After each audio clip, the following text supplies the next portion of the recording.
네, 오늘은 침례식이 있습니다. 우리 사랑하는 성도 여러분, 침례 받으신 분들 혹시 그때 그 날이 기억이 나십니까? 네, 어떤 마음들이셨습니까? 그리고 그 마음이 지금도 여전히 유지가 되고 계십니까? 오늘은 침례식이 있어서 우리가 계속 보던 에베소서의 말씀을 잠시 접어두고 침례와 관련되어 있는 말씀의 성경 본문을 조금 함께 나누어 보려고 합니다.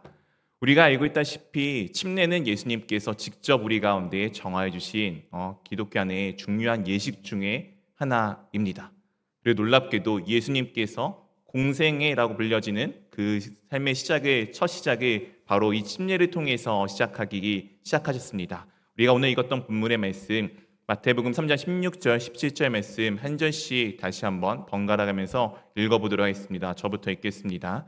예수께서 침례를 받으시고 곧 물에서 올라오시세 하늘이 열리고 하나님의 성령이 비둘기같이 내려 자기 위에 임하심을 보시더니 하늘로부터 소리가 있어 말씀하시되 이는 내 사랑하는 아들이요 내 기뻐하는 자라 하시니라.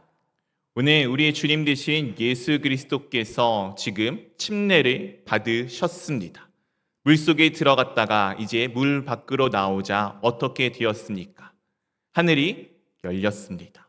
하늘이 열리고 하나님의 성령이 그 위에 지금 임하심을 보게 됩니다. 그리고 놀랍게도 그 상황 가운데 하늘로부터 소리가 있었습니다. 그 소리는 내 사랑하는 아들, 내 기뻐하는 자라고 지금 하나님 아버지께서 이 우리의 주님 되신 예수님을 향해서 그렇게 그분이 누구인지를 증빙하시고 외쳐 주셨습니다. 오늘 우리 침례 갖고 있다는 것은 바로 이 모습을 우리가 담기를 원합니다. 이 예수님께서, 우리 주님 되신 예수님께서 침례를 받고 나서 무엇이 그에게 임하였다고요? 성령입니다. 성령 하나님이 그 가운데 임하셨습니다. 물론 예수님께서는 태어나면서 그 전부터 단 한 번도 성령님과 떨어진 적은 없겠지만 이 모습을 우리 가운데 보여주신 것은 우리가 앞으로 이렇게 살아가야 함을 우리 가운데 먼저 모범을 보여주신 것입니다. 이 침례를 받으신 이후에 예수님께서 가장 첫 번째 하신 일이 있습니다. 그것이 무엇이냐? 4장 1절에 이렇게 말씀하여 주고 있습니다. 우리 한번 같이 읽어보도록 하겠습니다. 그때 예수께서 성령에게 이끌려 마귀에게 시험을 받으러 광야로 가사. 예수님께서 지금 시험을 받으러 광야로 나아가는데 무엇에 이끌려 지금 가게 되십니까?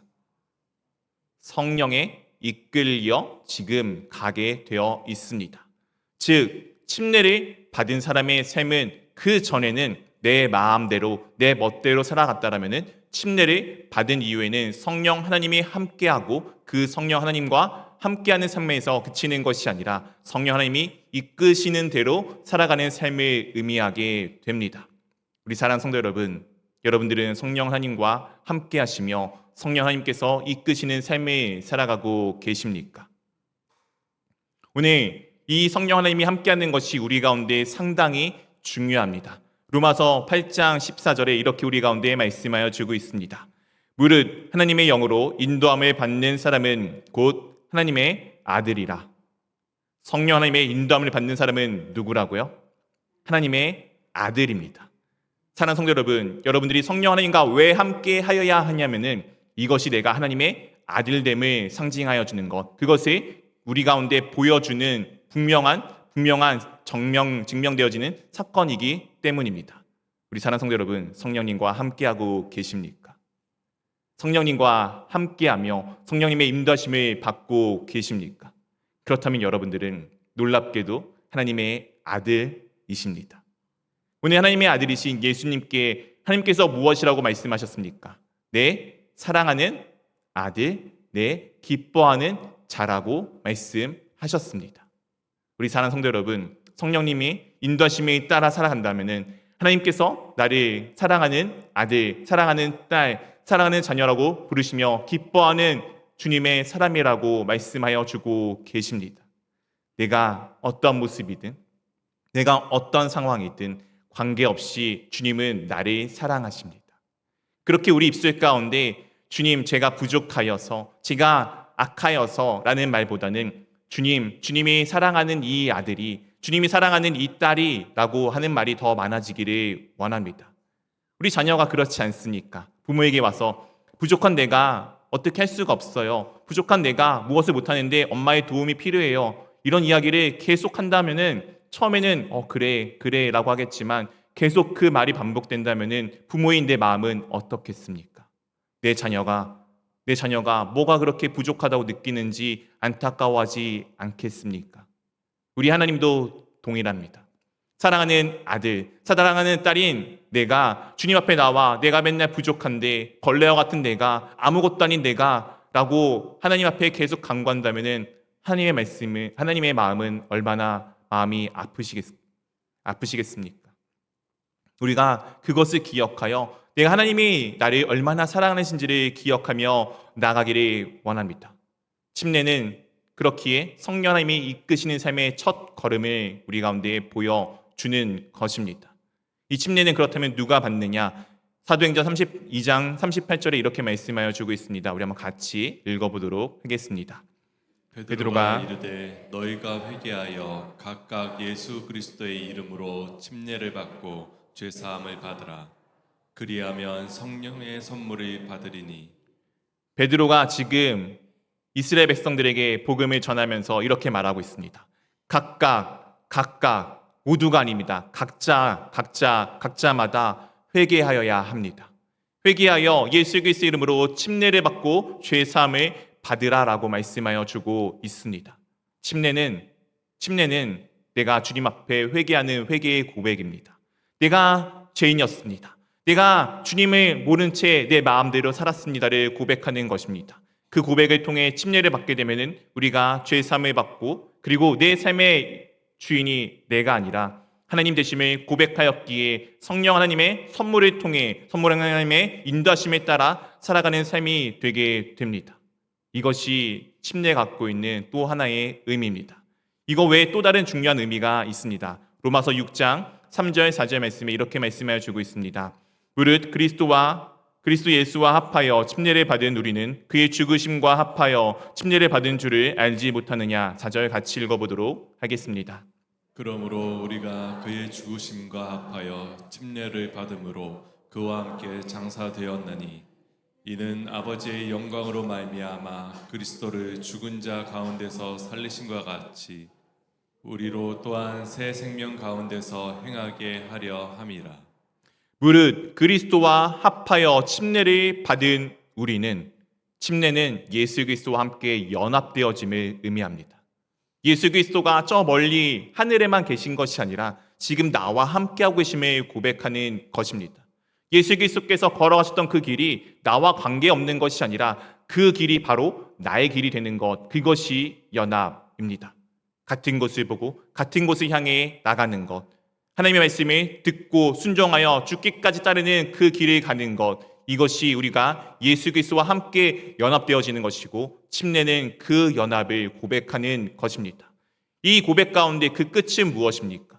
우리가 알고 있다시피 예수 그리스도께서 그 끝에 하나님의 말씀에 순종함으로써 십자가에서 달려 죽으셨습니다. 그런데 놀랍게도 예수님의 그 순종의 끝은 죽음이 아니었습니다. 순종의 끝은 죽음처럼 보였지만 놀랍게도 3일 뒤에 분명히 우리에게 확실하게 부활하셨음을 보여주셨습니다. 그리고 난 이후 예수님은 지금도 살아 계십니다. 이 새 생명이 지금 우리 가운데 있습니다.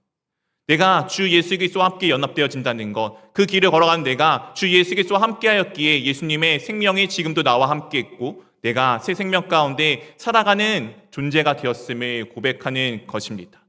그런데 우리가 때로는 착각할 때가 있습니다. 침례를 받아야지 성령을 받고, 침례를 받아야지 신앙생활을 시작할 수 있고, 침례를 받아야지 무언가를 내가 옳은 사람이 된다는 것에 대한 착각이 있을 수 있습니다. 그런데 사도행전 10장 47절에 이렇게 우리 가운데 말씀하여 주고 있습니다. 우리 한번 같이 읽어보도록 하겠습니다. 이에 베드로가 이르되 이 사람들이 우리와 같이 성령을 받았으니 누가 능히 물로 침례 베품을 금하리요 하고. 침례를 받기 전에 이미 성령 하나님을 받은 사람들이 있었습니다. 놀랍게도 이들은 이방인이었습니다. 예수님이 하나님이 누구인지 모르던 그 존재들이 하나님이 누구인지 알아감으로써 침례를 받기 전에 예수님이 내 삶의 주인이 되었다라 고백하기 전에 이미 그들은 성령을 받았습니다. 침례는 구원의 방편이 아닙니다. 침례를 통해서 우리가 구원받는 것이 아닙니다. 구원은 오직 예수님을 통해서만 우리가 받게 되는 것입니다. 침례는 그 구원받은 사람들이 내 공식적인 그 고백을 담아서 모든 회중 가운데 보이는 고백입니다. 내가 구원받은 사람입니다.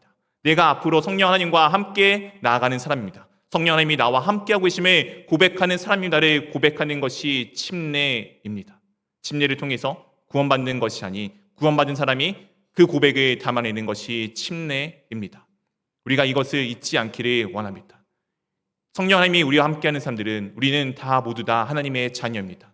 로마서 8장 16절에 그것에 대해서 이렇게 우리 가운데 증언하여 주고 있습니다. 성령이 친히 우리의 영과 더불어 우리가 하나님의 자녀인 것을 증언하시나니. 우리는 하나님의 자녀입니다. 하나님은 나를 사랑하십니다. 내 모습이 어떠하든 내가 어떤 삶을 살아가든 주님은 나와 함께 하시며 나를 붙드시고 나의 삶의 모든 것을 이끌어가고 계십니다. 그렇게 우리 입술에는 주님, 내가 벌레와 같은 존재예요. 내가 악한 존재요 라고 하는 그 고백보다는 주님께서 사랑하는 아들이, 주님께서 기뻐하는 딸이 지금 주님과 함께하며 나아갑니다. 저의 연약함을 주님 돌보시고 주님께서 그것을 강건하게 키워주시고 제 연약한 부분이 주님께서 만져주셨기에 어제보다 오늘 더 주님과 같은 길을 걸어가고 있습니다라는 고백이 우리 가운데 담겨 있기를 원합니다. 오늘 침례받는 우리 세 분의 성도님들, 오늘 이 말씀을 통해 앞으로의 삶에서 앞으로 살아갈 삶은 내가 살아가는 삶이 아니라 성령 하나님께서 이끄시는 삶임을 고백하기를 원합니다. 그렇게 날마다 기도하시고 날마다 하나님의 말씀에 묵상하시고 어떻게 하면 하나님이 걸어가셨던 그 길, 예수님이 걸어가셨던 그 길을 내가 따라 걷는지를 고민하며 기도하며 주께 의지하는 삶이 되기를 원합니다. 그리하여서 참되게 구원받은 하나님의 자녀된 삶을 마음껏, 하나님께서 사랑하는 자의 삶을 마음껏 누리는 귀한 삶이 될 수 있기를 주님의 이름으로 축원드립니다.